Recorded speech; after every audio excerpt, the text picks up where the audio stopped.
Indeks glikemik merupakan indikator seberapa cepat makanan yang berkarbohidrat mempengaruhi kenaikan gula darah di dalam tubuh.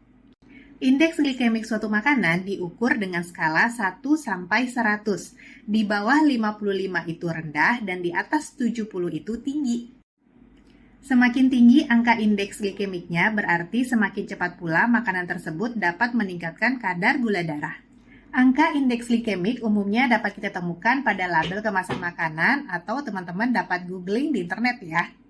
Makanan dengan indeks glikemik tinggi itu mengandung karbohidrat yang dapat dicerna cepat oleh tubuh, sehingga dapat menaikkan kadar gula darah dengan cepat juga.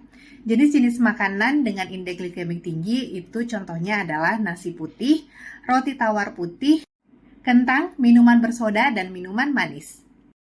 Sementara itu, makanan dengan indeks glikemik rendah adalah makanan yang mengandung karbohidrat yang dicerna secara perlahan oleh tubuh, sehingga tidak menaikkan kadar gula darah secara drastis dan dapat membuat kita kenyang lebih lama. Makanan dengan indeks glikemik rendah itu pada umumnya dapat kita temukan pada sebagian besar buah-buahan, sayur-sayuran, biji-bijian utuh, kacang-kacangan, dan produk susu rendah lemak.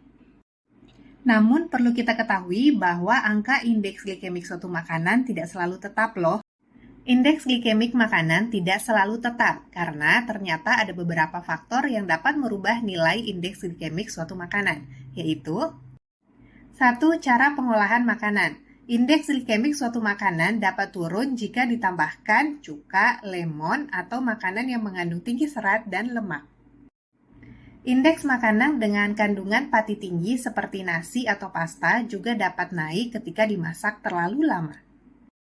Yang kedua, kombinasi makanan dengan indeks glikemik yang berbeda.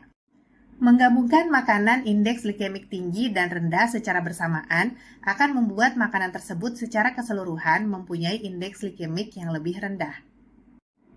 Yang ketiga, tingkat kematangan.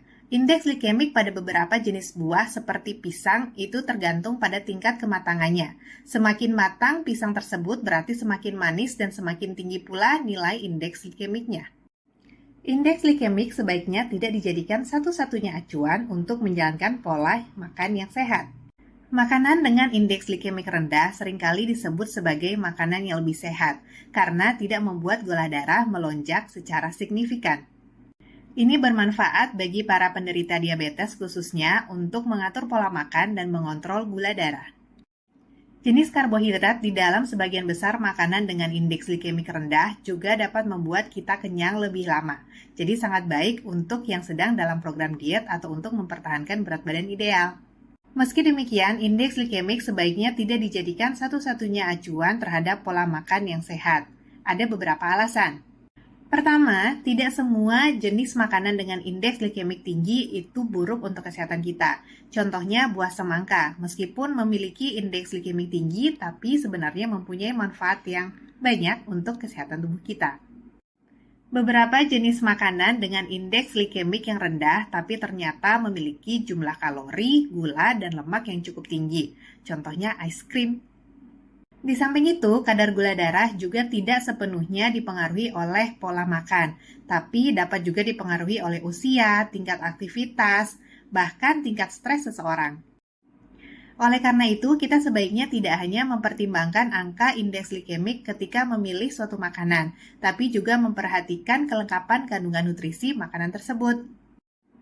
Secara umum, untuk mendapatkan makanan dengan angka indeks glikemik yang lebih rendah, kita dapat mengkonsumsi makanan yang lebih dekat ke bentuk aslinya, kemudian juga kita mengurangi atau membatasi konsumsi nasi putih, roti tawar putih, kemudian juga makanan-makanan processed food, dan makanan dan minuman manis lainnya. Semoga informasi ini bermanfaat. Be happy, be healthy.